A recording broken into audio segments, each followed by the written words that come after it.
My name is Peyton, 35 years old, currently living in Denver and working as an independent financial advisor. But that afternoon, the moment I stepped into the mansion where the entire extended family had gathered, I was no longer the finance expert. I was just a daughter, frozen in place amid clinking champagne glasses and polite applause. They were raising their drinks to celebrate my younger brother, because they believed he was about to inherit everything my grandmother left behind. None of them knew that I had quietly changed everything 6 months earlier.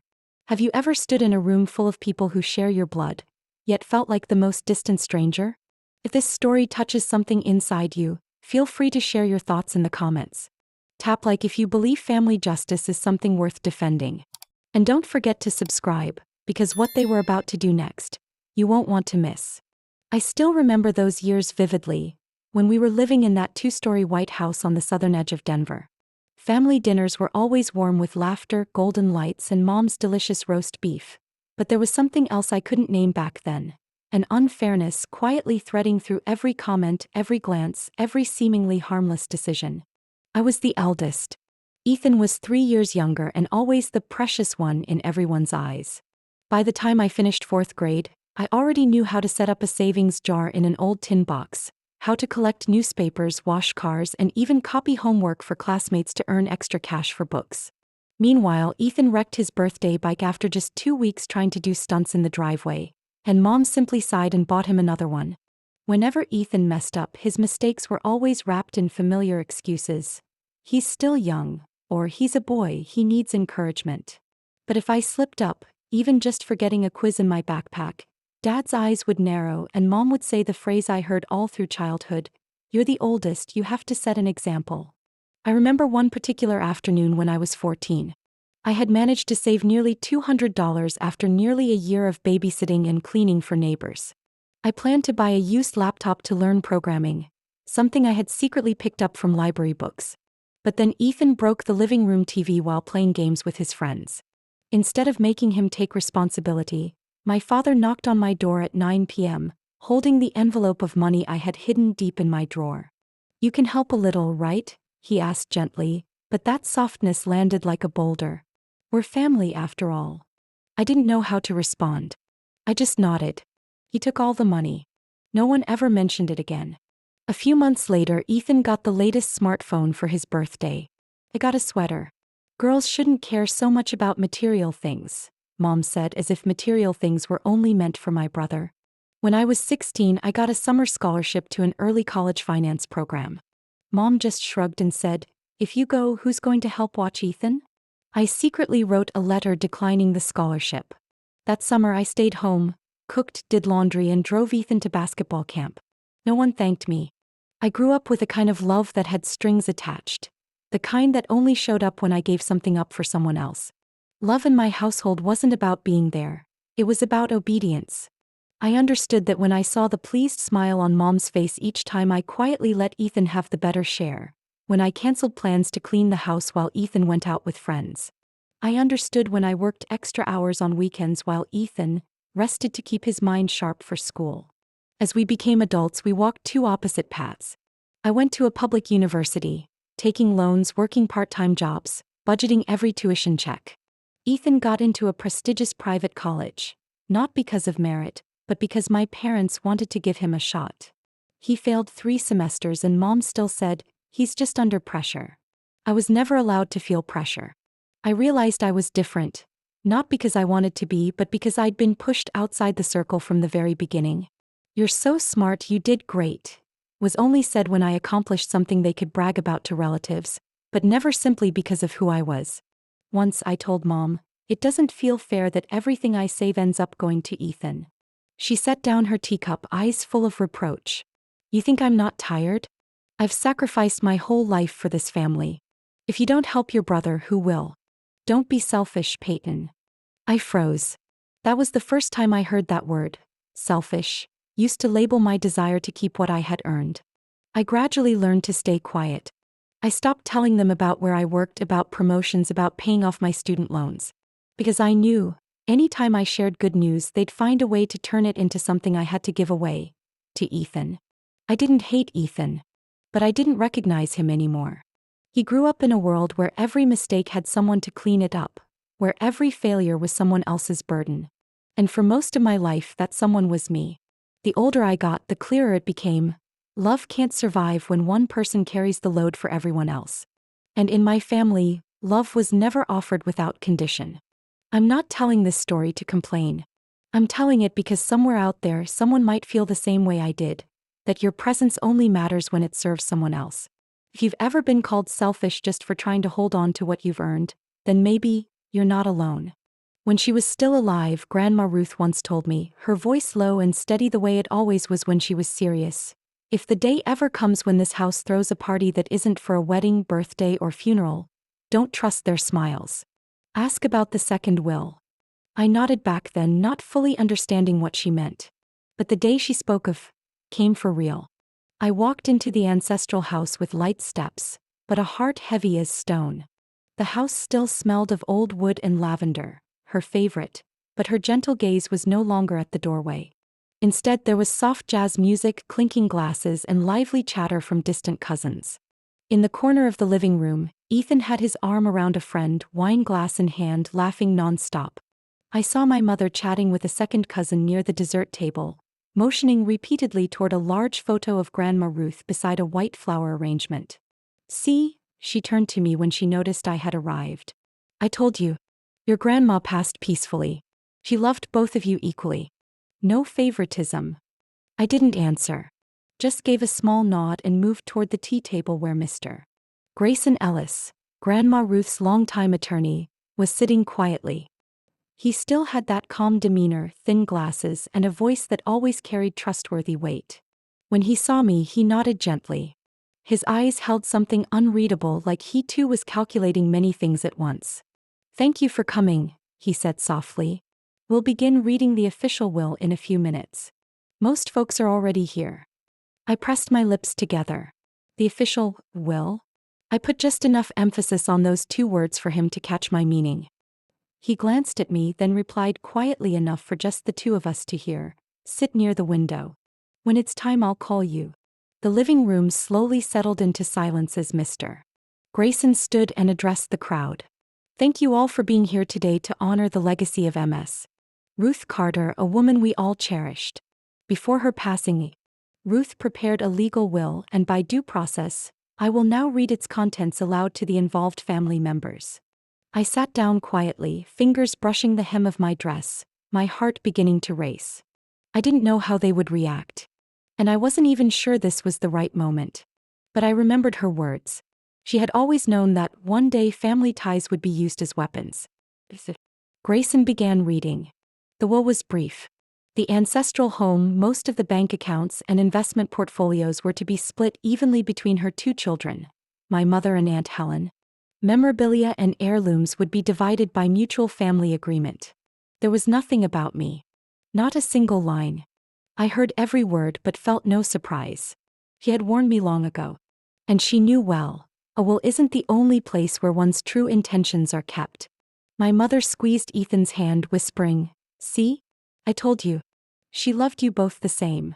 Ethan turned and smirked at me. "Guess you're not the big heir after all," he mumbled. I remained silent. At that moment, Mr. Grayson set the folder down and drew in a quiet breath. "However," he said, his voice shifting to a deeper, firmer tone.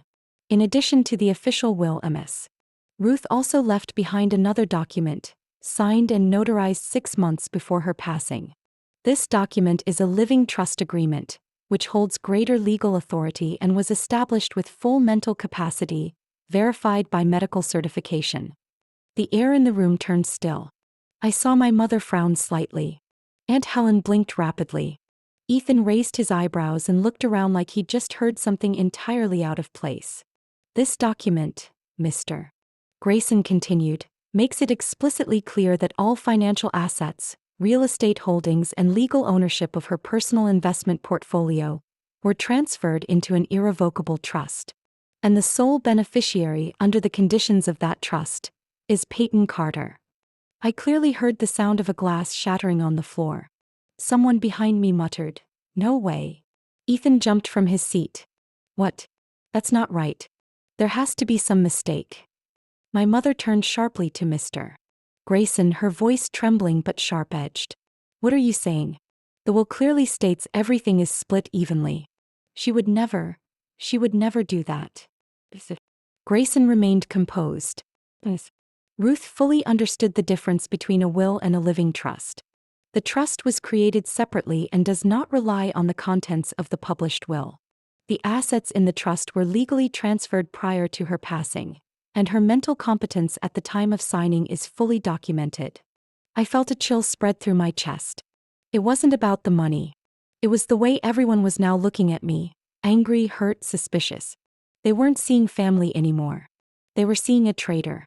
Ethan growled, "You made her do it, didn't you? You tricked her into signing when she was weak." I clenched my hands in my lap. "Do you really think I needed her money, Ethan?" My mother cut in, "This is a scheme.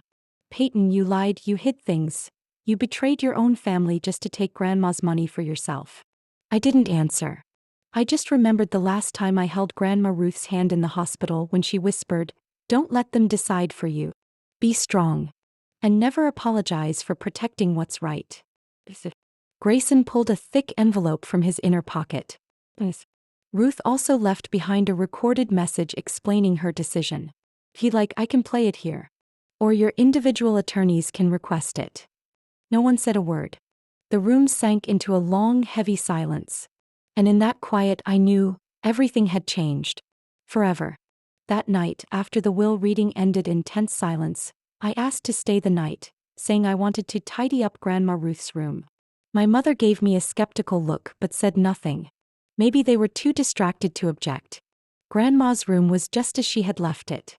Framed photos on the nightstand, her familiar armchair by the window, the faint scent of peppermint still lingering on her pillow, the balm she used on her legs every evening.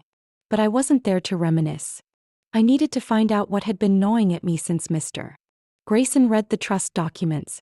I walked quietly past the upstairs hallway where my parents still kept their bedroom.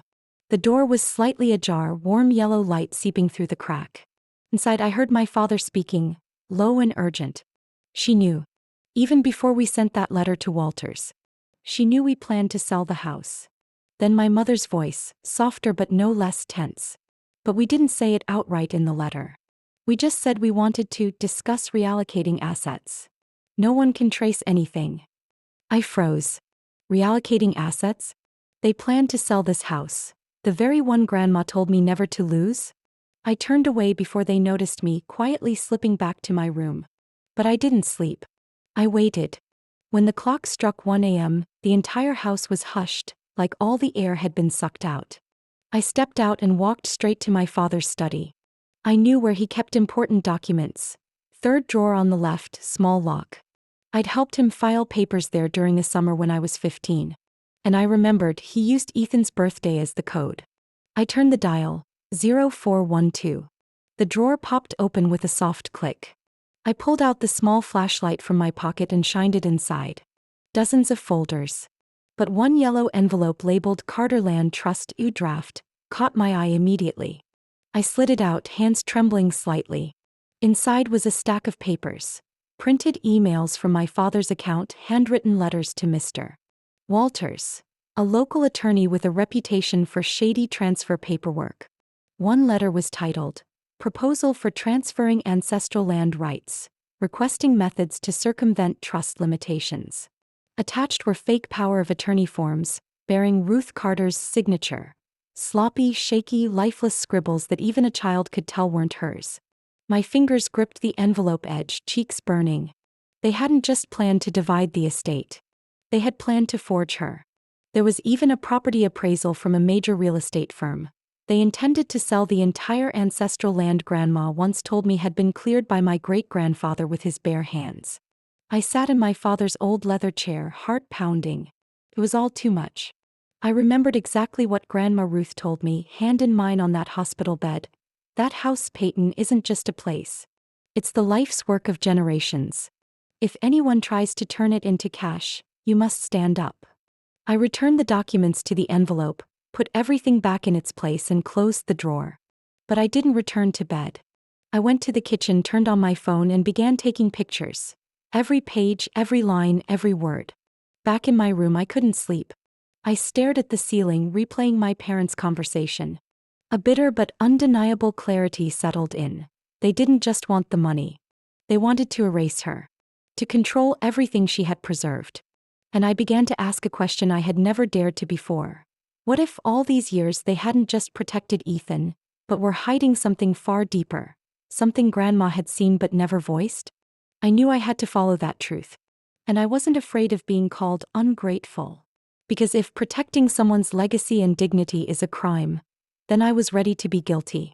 The next morning, as sunlight spilled through the big living room window, I was already seated there, my hands resting on the stack of documents I had prepared overnight.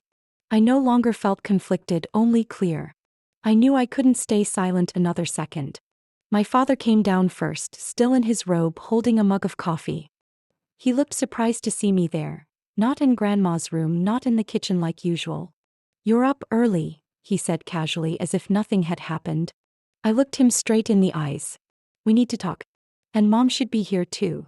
There was a brief pause in his expression. But he didn't argue. He slowly turned and walked back upstairs.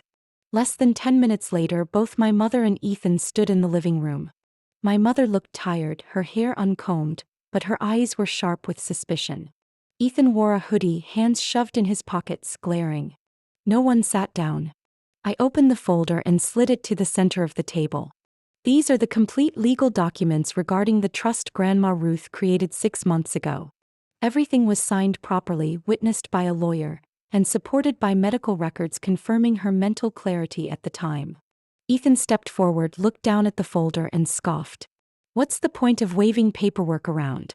You think you're smarter than everyone in this room." I didn't turn to him. I looked straight at my mother. I read the draft with the forged signature. I found it in the locked drawer in Dad's office. "And the property appraisal, the one you were planning to send to the brokerage firm." The air in the room dropped like someone had flung open a door in the dead of winter. My mother blinked, lips parted, but said nothing. My father slumped into a chair. "You went through our things?" "I didn't rummage," I said slowly. "I was looking for proof. Because from the way you both reacted yesterday, I knew this wasn't just about money. You didn't just want to share. You wanted to erase her wishes entirely." Ethan slammed his hand on the table. "Enough. This is our house. It belongs to the whole family. What right do you have to take it all?" I stood. "I didn't take anything. I was entrusted with it by the very person who built this legacy. My grandmother chose me, not because I'm the hardworking one or because I lived nearby, but because she knew who would protect what she believed in, and who would sell it off to cover personal debts." Ethan's face flushed red. "You always thought you were better than us. Always right. Always moral. But you never once helped this family." I looked at him a moment longer. Helping doesn't mean allowing yourself to be used. It doesn't mean staying silent while your own family fakes a dead woman's signature. My mother collapsed into the armchair, her face pale. "Peyton, you're tearing everything apart." I stepped closer. "It was already broken, Mom. It broke the day you used my college fund to pay Ethan's debts. The day Dad told me to hand over my entire paycheck so Ethan could fix his car. And now, after everything, you plan to sell off the one thing Grandma begged me to never let go of, just to save someone who refuses to learn from his mistakes." She leaned forward like she wanted to say something, but before she could, her face went ghost white and her body slumped backward. I rushed to catch her shoulders as I felt her tremble. My father panicked. "Barbara," he shouted, hands shaking as he pulled out his phone to dial emergency. I stepped aside and let him take over. Ethan stood frozen, eyes wide, not knowing what to do. 10 minutes later, the ambulance arrived. I watched them lift my mother onto the stretcher but didn't follow. One of the medics turned to me. "It might just be stress-induced fainting, but she should be monitored at the hospital." My father quickly climbed into the ambulance with her. Ethan started to follow, but I blocked his path. "You're not going." He glared. "You think you can stop me?" I didn't yell. I spoke clearly, word by word. "I'm the sole authorized trustee. This house is now legally mine. And I'm asking you to leave immediately." Ethan sneered. "You've lost your mind." I repeated, slower this time. "Leave. Or I'll call the police. With the documents, the recordings from last night, and the forged signatures. I have everything." He looked at me, then at the phone on the table, then at the stack of documents I just pushed forward. His eyes flickered. But finally he snorted, turned away and muttered, "This house is going to bury you. And when it does, you'll realize you gave up your entire family for it." I didn't respond. He stormed out, heavy footsteps slamming on the porch, engine roaring beneath the midday sun. I stood alone in that now silent house. But I didn't feel lonely. I didn't break down. I didn't celebrate. I quietly gathered the papers and placed them beneath the same mantel where Grandma once kept Grandpa's portrait. I hadn't won. I had simply protected what should have been protected long ago. I had just finished pouring my second cup of tea when the doorbell rang. No warning. No text. I wasn't expecting anyone after the chaos of the night before. But when I opened the door, I froze. Aunt Lillian. My biological aunt. The one no one had mentioned in over 10 years. Her name had only come up in whispers or with thinly veiled disdain. That woman, her, or the one we don't talk about. She looked exactly the same. The short silver hair neat and clean. Her face strangely reminiscent of Grandma Ruth. And her eyes, calm, not cold, not angry, just steady, like she'd always known she would knock on this door at this exact moment. "Got room for a family exile?" she asked, her voice without bitterness. I stepped aside and opened the door wider. If it's Aunt Lillian, there's always room. She walked in, set down her canvas bag on the hardwood floor, and looked around at the familiar yet worn space. A lot still the same, but the house feels tense. I invited her to sit across from me, poured another cup of tea. Lillian accepted it with both hands, staying quiet for a beat like she was waiting for me to speak first. But she was the one who broke the silence. "Louise told me, old neighbor across the street.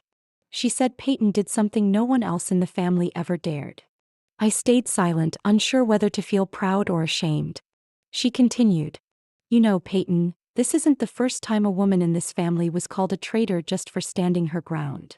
I looked at her, realizing her words carried more weight than I expected. Then Lillian reached into her bag and pulled out a thick, sealed envelope. "Ruth sent this to me 3 years ago. She told me not to give it to anyone, unless things had completely unraveled. I think now is that time." I took the envelope, hands trembling slightly as I peeled open the aged seal. Inside was a handwritten letter, the penmanship instantly familiar. My grandmother's. "My dearest Peyton, if you're holding this letter, it means what I feared most has come to pass. Maybe your mother and Richard once again tried to seize what doesn't belong to them.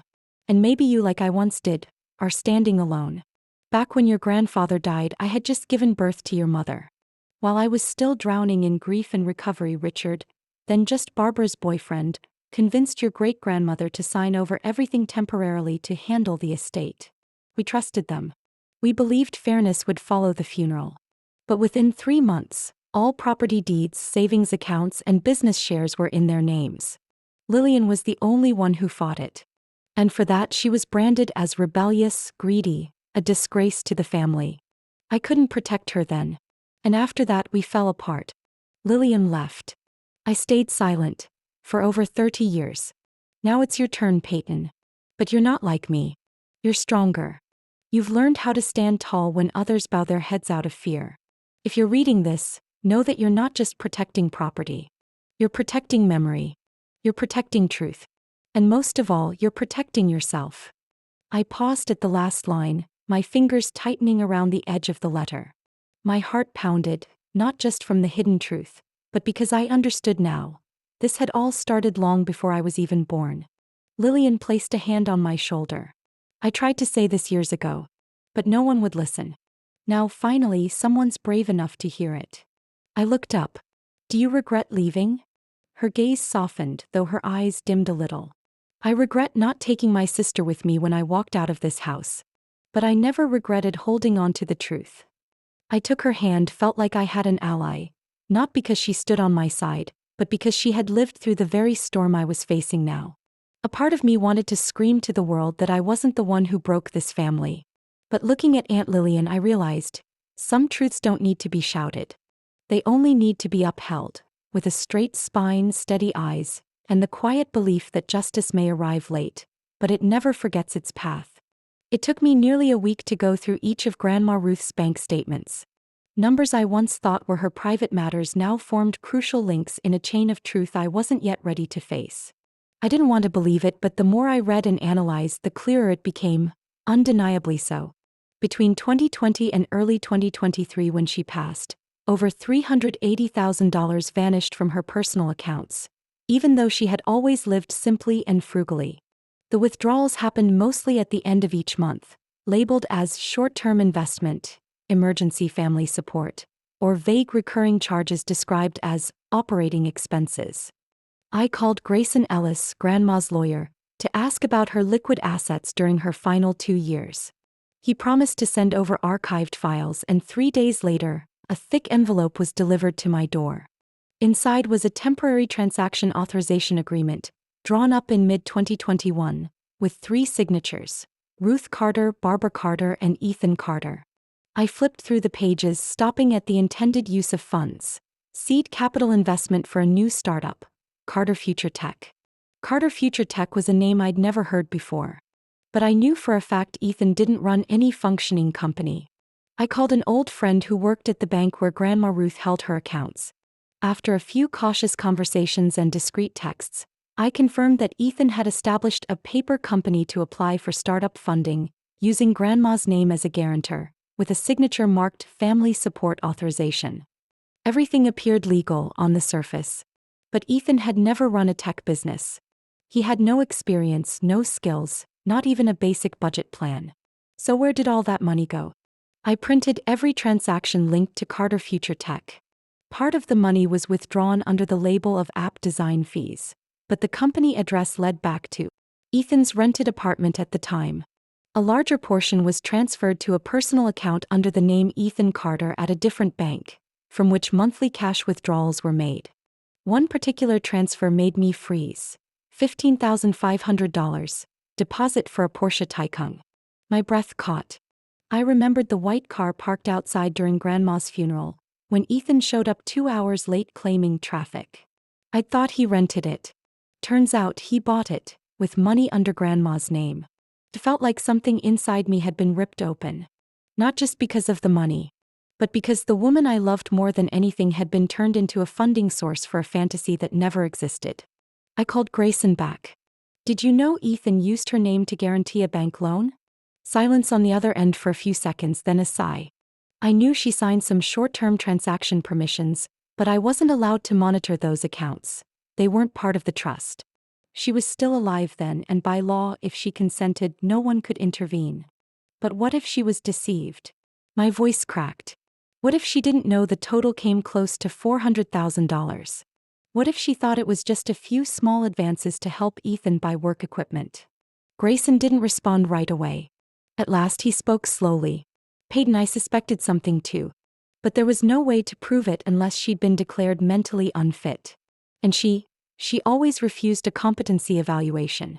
She said if her family needed help, she'd give it. I warned her. She insisted. I lowered the phone and sank into the chair. Lillian walked in at that moment. She looked at me, didn't ask anything, just quietly poured some water. You found something, didn't you?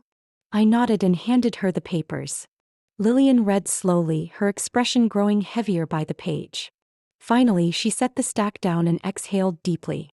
Barbara was just like her mother when we were young, willing to protect the wrong thing if it gave her a sense of control. But one thing she never did was use her husband's name for personal gain. Barbara clearly let her son go too far. I whispered, as if saying it aloud would hurt Grandma all over again, even in death. I don't know how to keep her from becoming a victim again, even now that she's gone.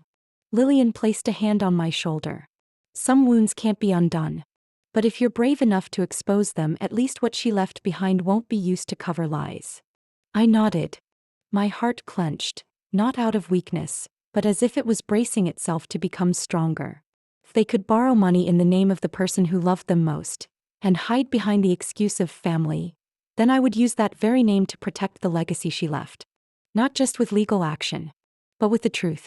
I spent 3 nearly sleepless nights reviewing every detail, every transaction, every signature and period in hundreds of pages of Grandma Ruth's records. The initial fury gave way to a strange kind of resolve. A feeling that no longer made me tremble but made me stand taller with each piece of proof in hand. I was no longer the daughter trying to keep peace in a fractured home. I was the only one still standing, and I knew that if I didn't speak up now, more people like Grandma Ruth would be exploited under the banner of family. On Monday morning, I called Sarah Boone, a forensic accountant I'd worked with on a project in Atlanta. Sarah was meticulous to the cent, immune to outside pressure, and known for exposing fraud without mercy. Peyton. Her voice came after 2 rings. Didn't expect to hear from you in the middle of busy season. Sarah, I need your help investigating financial fraud tied to an inheritance case. It's incredibly sensitive. There are signs of major deceit and possible forgery involving a deceased individual's accounts. She didn't ask further. Just said, send everything today. I'll prioritize it. 36 hours later, Sarah and 2 associates arrived at Grandma Ruth's house. I turned her old reading room into a makeshift office. In the room where she used to handwrite Christmas cards for every family member, I sat with my audit team piecing together irregular transfers, sketchy loan contracts, and personal expenses that suspiciously matched Ethan's timeline. Sarah closed her laptop after reviewing the final data set. Her eyes were sharp now. Peyton, this is no longer just a property dispute. This is a small-scale but systematic case of financial abuse, spanning nearly 3 years. There are at least 4 loans in Ruth Carter's name that we can prove were signed under pressure or through unethical legal maneuvering. I asked directly, do we have grounds to request the bank freeze the unresolved loans? She nodded. With this level of falsified property valuation and vague power of attorney? Absolutely. We'll file a report with the bank's internal investigation department along with an emergency request. That afternoon, I formally submitted the transaction freeze request to the 2 relevant banks, including all documentation and analysis prepared by Sarah and her team. I asked Grayson to serve as my legal representative. Though he was nearly 70, his voice on the phone was surprisingly firm. Peyton, I've had the lawsuit drafted since the moment you called about the forged documents. You need to understand this. Forging an elderly person's signature and creating transactions in the name of a living relative without consent is a breach of professional ethics, and it can be considered criminal. I paused. Do you believe we can see this through? You're asking the wrong person. You should be asking if you're ready. I knew there was no turning back. I signed the authorization for Grayson to file a civil suit on my behalf against Ethan Carter, Barbara Carter, and Richard Carter for financial fraud, elder abuse, and falsification of personal documents. A week later, the bank sent an official notice confirming they had frozen 4 accounts tied to the loans under Ruth's name, including the one Ethan was using to operate Carter Future Tech. Not long after, I got a call from Ethan. What the hell did you do? He yelled the moment I picked up. You realize freezing that account will kill my company? Kept my tone even. That's not a company. There's no project. No product. You set it up to siphon money, for cars, watches, and luxury condos. And you used her name to do it. You really want to expose the whole family like this? His voice trembled with anger. No one forced me. The family made that choice the moment you signed her name without her consent. He went quiet for a moment, then spoke again, softer, almost pleading. Peyton, do what you want to me. Just don't file a lawsuit. Mom's falling apart. Dad could lose his job if this goes to court. We're still family. Punish me if you must, but don't drag the whole family down. I spoke slowly, as if I were teaching my younger self again, the way Grandma Ruth used to speak to me about justice and boundaries. Blood doesn't grant you a pass to do wrong. And if you really cared about them, you wouldn't have put them in this position in the first place. I hung up. The next day, Grayson personally submitted the lawsuit to the Jefferson County Court.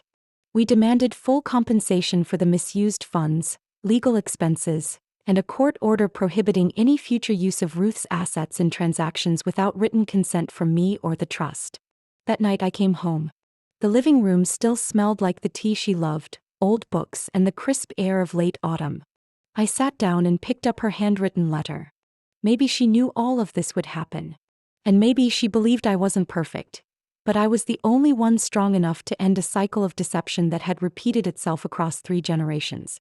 The phone rang just before 8 p.m. as I was closing up the file of flagged transactions to submit an addendum to Grayson's office. The caller ID said Mom. The screen lit up like a familiar wound. I hesitated a few seconds, then answered. Her voice was weak, unlike before. Peyton, can you hear me? I sat down, letting the silence stretch a moment. Go ahead. She sobbed quietly. I couldn't tell if it was from emotion or if she'd already been crying. Can you stop this? I'm begging you. If this goes to court, there'll be nothing left of our family. Then he's falling apart. Your father hasn't spoken to anyone for 2 days. And I can't even eat. Peyton, I'm going to die from this. I can't take the pressure. I closed my eyes. That voice, if it had come 10 years ago, might have shattered me, made me drop everything and run back. But now each word felt like an old tune, too familiar to stir any fear in me. Mom, I said gently, what you're feeling right now isn't because of me. It's not because I'm suing. It's not because I'm telling the truth. You're hurting because of everything you've allowed to happen over the years. You're so cold, she whispered, her voice cracking. I'm your mother, Peyton. You were raised by my hands. How could you push the whole family over the edge? I gave a bitter laugh. You didn't raise me to be loved. You raised me to carry the family's debt. You never needed me when I was struggling. You only came to me when I had something to give. From the time I was little until now, you've defined family as one-sided sacrifice. But you're wrong. That's not love. That's dependence. I heard nothing on the other end, only heavy breathing, then silence. I thought the call had ended, but then Ethan's voice came through. Peyton, he gasped. I'm sorry. It was my fault. I was stupid. I got caught up in these wild dreams. I never thought it would go this far. I didn't say a word. He kept going, his voice trembling like he was about to break down. You know, I've lost everything. The accounts are frozen.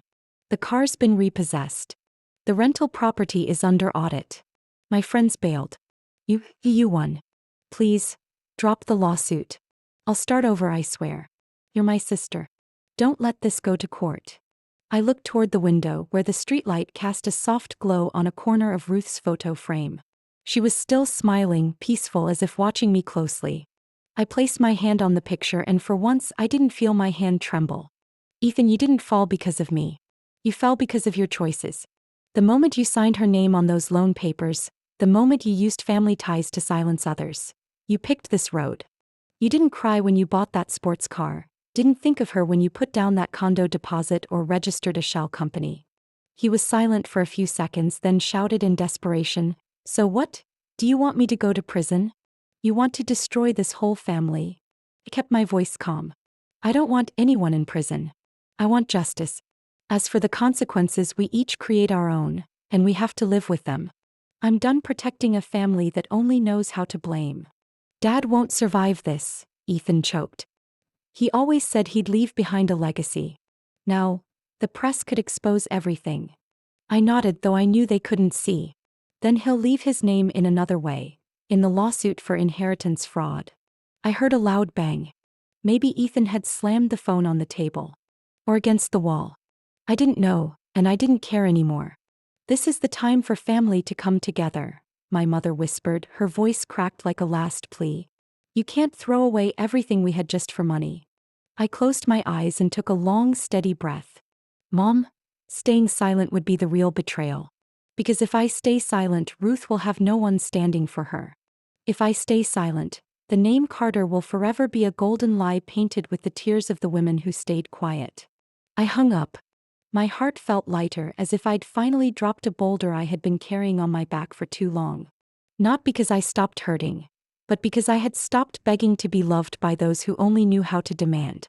I stood up, closed the file, labeled it completed, and carefully placed it into the oak file box Ruth used to keep. She had chosen me to protect her legacy, but I understood now. This was no longer about money. It was about protecting myself. I still remember that afternoon clearly.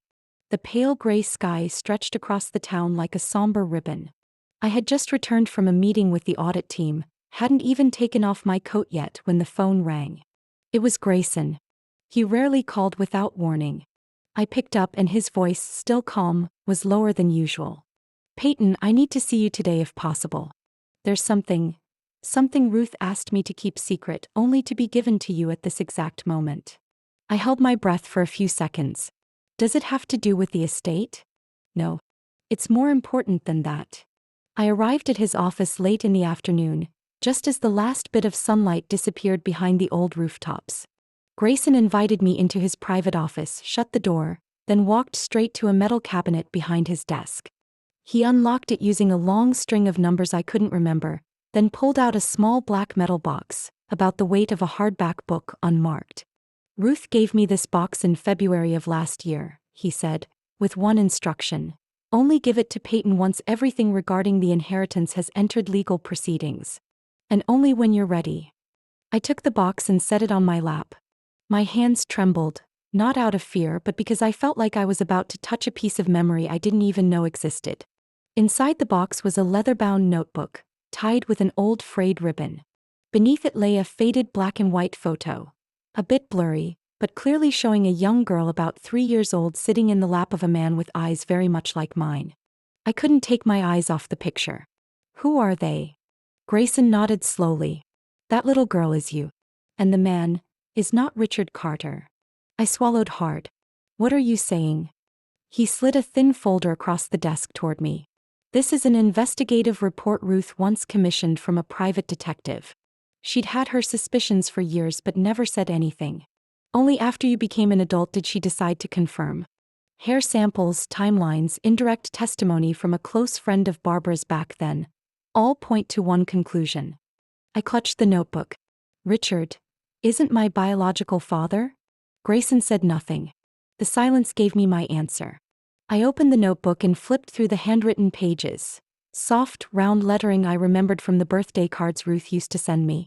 But this time her words were different. My dearest Peyton, if you're reading this, then the truth I've hidden all these years has found its time to be revealed. I've wrestled with this for decades, whether to keep the truth buried for your peace, or to let you see your roots without the chains of lies. Richard is not your biological father. His name is Michael Avery. He was your mother's college friend, a gentle man with sad but brilliant eyes. Barbara and Michael were once in love when they were young.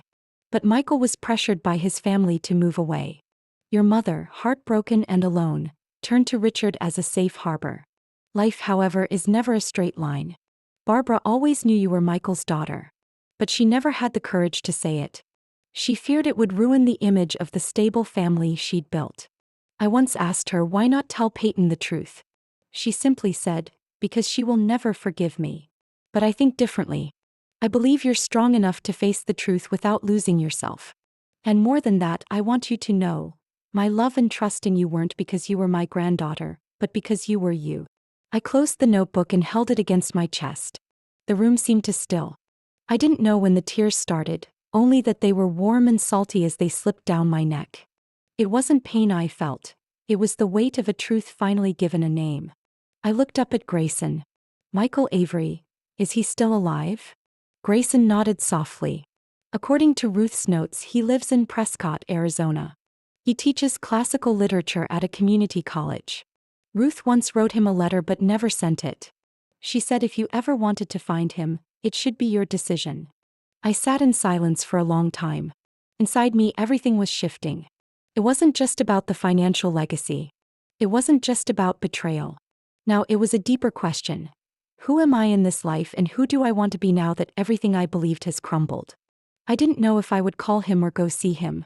But I knew this. Some pieces of ourselves can't stay buried beneath the paint of order and propriety. Perhaps Ruth knew that in the end truth doesn't free us from pain. It simply helps us stand taller as we move forward. It took me nearly a week to decide to book a flight to Prescott, Arizona. Not because I was afraid to face the truth, but because I needed to be sure I wasn't seeking him with unrealistic hopes.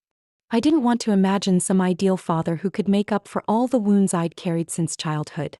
I just wanted to know where I came from. The flight landed just past noon.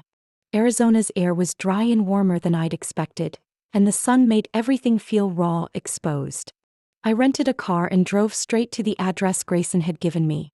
It was a small one-story house wrapped in blooming bougainvillea with a wooden sign carved, Michael Avery, retired professor. I stood at the door for a long time before knocking. A tall, thin man with silver-white hair and bright eyes answered. He looked at me for a few seconds, then furrowed his brow slightly. You are? I pressed my lips together. My name is Peyton. Peyton Carter, though that last name might not be accurate. He paused, then opened the door wider. Come in. The living room was small but neat, smelling faintly of old books and mint. He made tea, set 2 cups down, and said nothing. I reached into my bag, pulled out the old photo Ruth had left me, and placed it on the table. This picture. It's of you and my mother. Barbara. Michael sat down and looked at the photo for a long while, his eyes dropping as though something inside him had sagged. I still have the original, he whispered. But I never thought it would return to me from your hands. I didn't come here, I said, to ask for anything. I just need to know, are you my biological father? He looked at me, his eyes glinting with the light from the window. It was a long while before he gave a slight nod. Yes. I once loved your mother very deeply. But when I was forced to move away to care for my ill father, Barbara didn't wait. By the time I returned, she had married Richard. A year later, I heard she'd given birth to a baby girl. I went to find her, but she refused to see me. Ruth was the only one who kept me informed of how you were growing, through handwritten letters. I never dared to show up. I was afraid I'd destroy your peace. Or at least what I thought was peace. I sat there in silence, listening without anger. Without blame. What I felt was something unfamiliar. A quiet sense of calm flowing from a root I never knew I had. I didn't come to blame you or my mother, I said. And I don't need an apology. I just wanted to know why I've always felt like an outsider. And now I understand. It wasn't because I wasn't good enough. It was because I never belonged there in the first place. He leaned back, eyes reddening. I may not deserve to be called a father. But if you ever need me, I'll be here. Even if it's just to listen. We didn't speak again for the next 15 minutes. We simply sat, quietly sipping tea, letting the soft silence fill in the years we had missed. There was no tearful reunion like in the movies. No dramatic embrace. Just the presence of a truth that no longer needed to be hidden. That evening, I returned to the hotel, opened my phone, and called Grayson. I want to withdraw the lawsuit, I said. But I'm keeping all legal assets. That includes the trust, home ownership, and related investments. I'm not asking for more. I'm not offering forgiveness. I just want closure. He was a little surprised but didn't push back. Are you sure? Yes. They have nothing left to take from me. And I have nothing left to prove to them. The next morning, I sent a single letter to Barbara, Richard, and Ethan. No bitterness, no accusations. Just one short line. I know everything. I forgive not because you deserve it, but because I refuse to carry the burden of hate into the rest of my life. I will never see any of you again. Signed, Peyton Ruth Avery. I tore up the family insurance card, deleted every old photo from my phone, canceled the shared accounts, and erased each of their contacts. It felt like the end of a long storm, leaving behind air so clear it stole the breath. I didn't need to win. I just needed to find myself. And I understood. Peace isn't about returning to a place. It's about knowing which places you should never return to. I went back to Denver in early spring, carrying with me a decision no one in my old family would have expected. I would sell the ancestral home, the house that had for generations symbolized power, wealth, and the quiet warfare everyone hid behind wine glasses and toasts. I didn't do it in anger. I did it because I didn't want Ruth's spirit to be trapped within walls soaked in false memories and old pain. Grayson helped me find a reputable investor who agreed to purchase the entire estate for a fair price, with the condition that the original structure remain intact and the home be converted into a community center for elderly women. In the contract, I only requested one thing remain: the old wooden sign Ruth had once hung on the front porch, carved with the words, "Dignity has no price." I used all proceeds from the sale to establish a nonprofit, the Ruth Foundation for Financial Dignity. I didn't name it after my grandmother because she was perfect. She made mistakes, stayed silent too long, and at times was helpless in the face of her own children's schemes. But she had the courage to seek truth before she passed. And in all her life she never took a dime from me, only left behind the words that carried me to this moment. The foundation focuses on financial education for women, especially those who have been abused by their own families, those who were called selfish for keeping their own money, those who were shamed as ungrateful children for refusing to fund relatives' reckless spending. The first person I invited to be our honorary advisor was Aunt Lillian. When I told her, she paused, then laughed. "Aren't you afraid people will think you're crazy?" Handing over an organization to a rebellious old woman. I held her hand. "You were the only one who ever stood up for Ruth. Without you, I wouldn't have known it was even possible to do the right thing." Lillian moved into the upstairs level of the Foundation's main office. A renovated historic home in the heart of the city, turned into an open, welcoming space. She still personally chooses the books for the small library, joins every morning meeting, and attends every single workshop I host. At our first seminar, more than 80 women showed up. Some were nurses, some teachers, some were ex-wives of billionaires. Some had lived in cars after their own children drained their life savings. I stood at the podium, looking into faces that mirrored the one I used to see in my own reflection. They didn't come just to learn about budgeting, insurance, or investments. They came to know without question that they weren't crazy, weren't wrong, and most of all, weren't alone. I opened the first slide and quietly said, "I've been called an ungrateful daughter. My own mother once told me she would die if I didn't help my brother one more time. I used to think I was selfish for not wiring money to my father, for not signing away the house like the whole family wanted. But today I'm here to say to every woman in this room, you are not selfish for protecting what is right. You are not bad for keeping what belongs to you." The room went silent. I took a deep breath. Some relationships need to be let go of, even if they're blood. Because not everyone who gives you life knows how to love you. And not all blood is family. A woman stood up, her eyes full of tears. "I gave money to my mom every month for 10 years. Bit by bit until the day my son started college and I had nothing left. My mom said, 'I raised you. You owe me.' I always thought I was in her debt." I stepped down from the stage, walked over to her, and gently squeezed that wrinkled but strong hand. "I used to be like you. But now I believe being a good daughter doesn't mean erasing yourself. Family shouldn't come with humiliation, manipulation, or coercion. If a relationship makes you feel small, suffocated, or guilty just for keeping a few dollars for yourself, then it's no longer family. It's a chain." Her eyes welled up, then she nodded. Behind her, a few other women began nodding too. We didn't sing, didn't hold hands, didn't play emotional music. We simply sat down together, opened our notebooks, and started learning again. From how to read a bank statement to how to negotiate a salary to how to say no without apologizing.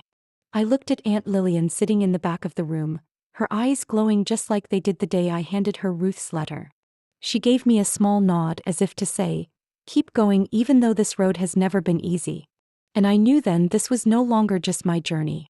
This was the place where all of us learned to lift our heads, raise our voices, and live as if we were worthy, not because someone gave us permission but because we knew it was true. If you've ever been called selfish just because you dared to hold on to what was rightfully yours, if you've ever felt lost in your own home among people who called themselves family, then maybe you understand why I chose to end things the way I did. Not for revenge but for release. Not to cut everything off but to begin again with freedom and dignity intact. I want to hear your story. What have you been forced to sacrifice, just because someone else said it was your duty? How long have you had to stay silent just to avoid hurting others, while breaking a little more each day yourself? Leave your thoughts in the comments.